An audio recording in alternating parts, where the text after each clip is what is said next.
Anyhow, it's been a year almost, believe it or not. Tell me what... Do you believe it's been a year? Yes and no. Tell me what you were trying to accomplish and whether you think you have. If you go back on the debate we had during the campaign, and when I say debate, not a physical debate, but the larger narrative of the discussion, there was an undercurrent that we had these mounting challenges and that we as a city, for the first time our capacity was being tested in a way we weren't sure we were up to it. Mm-hmm. Now I think we have made progress, and we're only in 1 year of 4 of a term. But I think there's no doubt that people now believe that we have the capacity to meet our challenges and we're actually shaping our future rather than being shaped by it. But that can easily dissipate as much as it's been marshaled in the first year. Let's go through it. Do we think we've put our fiscal house in order? We've done the foundational work. Mm-hmm. We passed a budget that has not one-time fixes, but long-term fixes and long-term changes that are structural and that will pay dividends year in and year out. Education. We are making changes that are essential so parents have the confidence in their school system, both at the high school level, at the elementary level, and more, just at one level, more opportunities at high school than relying on a few selective enrollment schools to carry the burden of our high school education system. We are making progress, but it's only the first year, and you're putting in place a series of things from your community colleges to your physical infrastructure to your education of not only elementary but as well as your community college system. So the initiatives are being put in place so you can build on them. Anything that you're particularly proud of? I mean, it's all tough. It's just okay. Yeah, but here's the thing I would say. People say, oh, there's critics. Let's take the full school day, if I could. Sure. And the full school year. I'd rather have the kind of debate and noise around having a full school day. I'd rather have that debate than the silence that it was allowed over shrinking the school year. The silence that was allowed and accepted over the shortest school day. So ruffling some feathers doesn't bother you? No, you want people engaged. But it's not just me. People voted for change. They didn't vote for the status quo. They explicitly rejected it. And I said in my inaugural, I said in the campaign, I said in the inaugural, if you want a seat at the table and part of finding a solution, you always have a seat at the table. But you can't come to the table and say no because people have rejected the status quo. Anything that's been particularly disappointing? Something that needs a little more work? Oh, there's a lot that needs more work. I got a lot of work ahead of me to help lead the city to where I think it can be. And there's a great foundation here, but things need to be changed to better service the people that pay the bills around here. You managed to balance the budget, but I hear that next year's budget deficit could be almost the size of the next one, the last one. Yeah. And you haven't passed pension reform yet. Not just you, but anyway. But first of all, it's not just me. Second of all, I think I've contributed to focusing on it. I ran on it. But you couldn't deal with the pension and leave the budget not only in deficit, but worse than that, trying to do one-time fixes. But what I am focused on is making sure the things we pass get implemented. Because what was different was these things like we just came off the competitive bidding of the recycling. Mm-hmm. Now we're putting out the RFPs for tree trimming and street marking. Competitive bidding is no longer debated. We're going to do it as a city. And I said we were going to do those services. We'll get to the, I don't know what the 2013 budget's going to look like. I don't know what the deficit is, but we haven't shrunk from the tough decisions, and we won't shrink from them. Pension reform is not wholly within your hands, or maybe to a large degree within your hands. Do you see something happening on that soon? I believe that we will get pension reform this year. That's one. Two, I think the parties are focused on it. Three, I think we all know what the parts are that make up reform. The workers have done everything everybody's ever asked of them. The taxpayers have done everything ever asked of them. People in responsible positions have been the ones that have acted irresponsibly. They agreed to things they knew they couldn't pay and then didn't pay them. And everybody was a party to that, except for the workers relying on a retirement plan and the taxpayers who eventually are on the hook for it, funding it. We are making changes so you will have a retirement That's one. And two, we're making changes because I will not participate or allow a 150% property tax increase on the property taxpayers of Chicago. And if we make no changes throughout each of the systems, there's 5 of them for the city, that's what it's going to require. So change is coming. It has to. Now, we're not unique as a city or a state. I believe we have to, though, catch up to where other states have been in passing reforms so people can retire, people can plan for their retirement, they can do things with their partner or their spouses, and the taxpayers aren't left with a whopper at the end. As I said to the governor, and I said to the legislative leaders, I will do whatever is necessary to get this right, and I will be your partner in helping get it right, but our day of reckoning, our moment of truth, has arrived. And we can't do these with fix this particular problem in the system. It takes as much political will to do that as it does to do the whole thing. Let's do the whole thing, give people a peace of mind, both on the taxpayer side and the employee side. They'll have a pension, and they won't have a tax bill that will knock their socks off. Your predecessor was pretty good at generating high-paying, good jobs downtown, but much of the rest of the city kind of got stuck for good or bad. How do you continue the first, amplify the first, but yet beef up the second? I don't believe I create jobs. I believe I create conditions so those who make jobs create jobs. If we weren't fixing our fiscal house, we didn't give a per employee head tax, we didn't do other changes, I don't think people would come here and open up or expand facilities. If we weren't taking on the challenges in our school, our best economic development tool is a good public school system and a good community college system.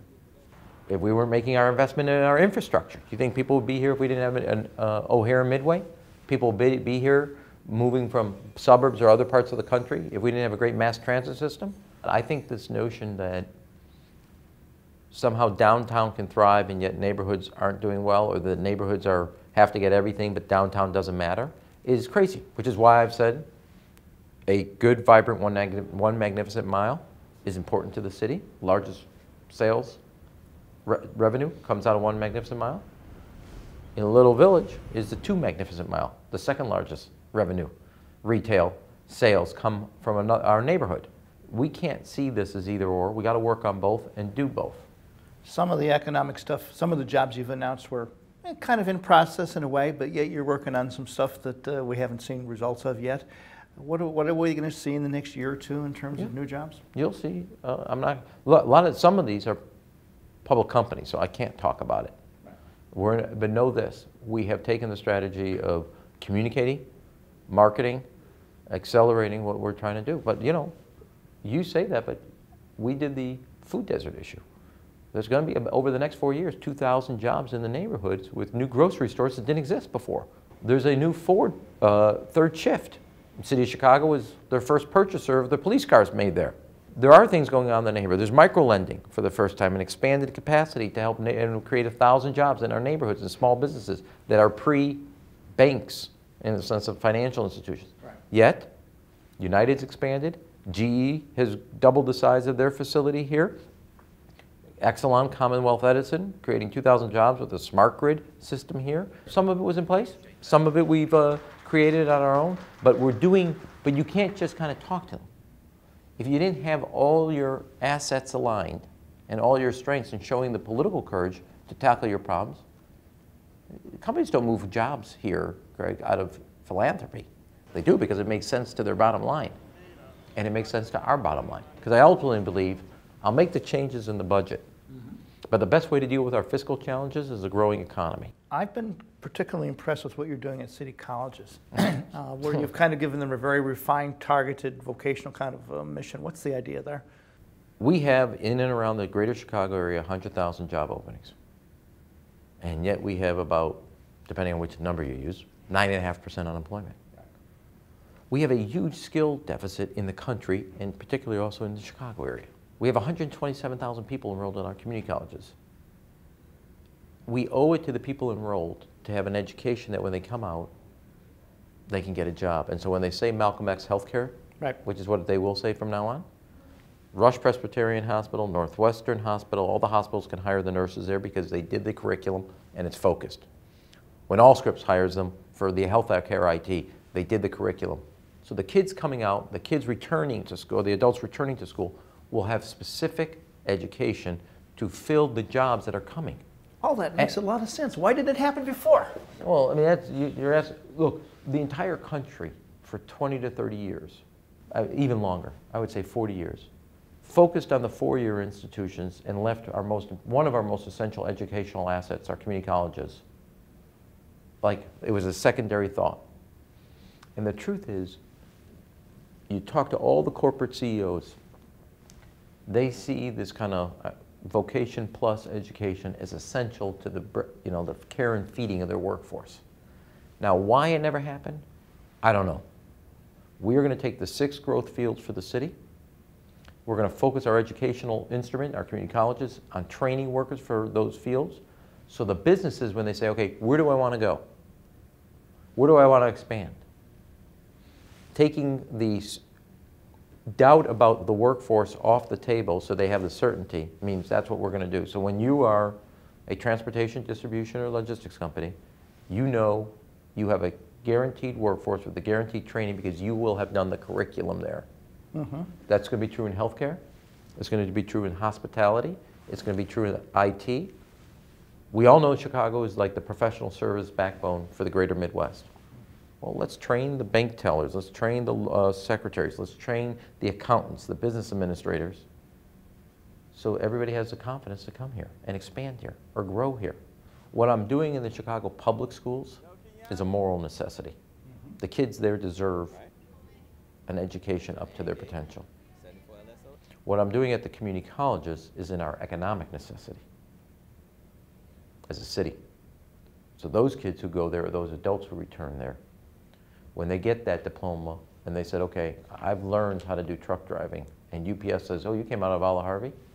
Great, because they know at UPS they designed that curriculum. Businesses aren't going to move any place if they don't feel safe there. You've made some changes in the police department. There's more officers on the street than there were a year ago. But the crime rate is still up there. There's still a lot of shootings. How do you think you're doing there? Well, it's not just, look, anytime, I don't think I'm doing well if a kid is sitting on their stoop, as I called the parent this weekend. A bunch of gangbangers yelled some gang slogans at him and shot. You can't be happy with that. Now, this is not just the mayor, because what happens on that street is also the responsibility of the people who live on the street. It's also the people, the police force that protects that neighborhood. It's part of the neighborhood watch. It's all of us have a role to play. Now, I think we have the right leadership, and I know we have the right strategy about putting more police on the street and getting kids, guns, and drugs off the street. And we're in the process of each of those things, doing things to accentuate that. I've announced my support, and I'm pushing, and I think we'll get it passed, using the RICO laws to go after gangbangers. We're going to deal with liquor stores that are a magnet for both gangs, narcotics, and shootings in our neighborhoods. Our overall crime rate is actually down 10 to 12%. It can change anytime you and I are talking. Mm-hmm. But we have a problem specifically that's affecting parts of our city and parts of our children's own growth and development as it relates to crime, and homicides and shootings. And there's too much where kids are growing up in neighborhoods where their normalcy is about hearing gunfire, where that's not true in other parts of the city, and that's unacceptable to me. There's a different kind of crime that is associated with Chicago. It's political crime. It's the downside of having a strong centralized thing that gets stuff done. Well, sometimes the wrong stuff gets done. You promised to shake up the system, have you? Oh, there's no doubt we have, but here's what I like to say. We put, in my office, within 6 hours of being sworn in as mayor, I signed 6 executive orders. First city council, we passed legislation as it relates to ethics and ethics reform. Right. And I had the city council make changes to its own rules. But great, we also are going to change, we did an audit, 500 employees were walking around with city credit cards. That's down to 6 now. We took cars away from people. I realize we have a tough procurement policy, a tough policy of no gifts for people working in procurement, but all the sister agencies were different. So I told them all to change that. But here's the difference. You can pass all those laws. You told me there was a culture. You just used the word. It is. Cultures don't get affected only by laws. You move a culture by the way you conduct yourself and what you ask of everybody else serving. So when somebody is not in a leadership position, following what I think are the kind of code of conduct of being in public service, they have been let go quickly and promptly. Like whom? Over procurement over at Chicago Public Schools. People that use credit card in senior positions for personal use. But yet most of the people at the top, the city council, Springfield, that were there when we got in these problems, they're still there. But what do you want me to do? Okay, you just mentioned Springfield. What do you? Okay, I'm the mayor of the city of Chicago. I'm not.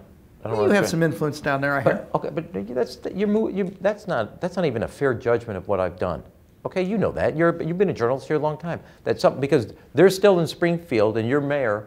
I was supposed to have changed that. Look, I've signed laws, I've introduced ordinances and got them passed. It's a culture, which means you're going to take a while to change. But we have set a benchmark, we have set a tone, and we have followed through. And you yourself acknowledged that it's been different. Correct or incorrect? Correct. Okay. Now, am I there in the first 11 months of my term? No. Do I think that I've taken a culture that has existed for 50 or 60 years and in 10 months changed it? No. But I do know this. People know there's a different attitude around here and a different expectation. And that has filtered down. Do you have any regrets about the ward map? It was kind of a little ugly around the edges.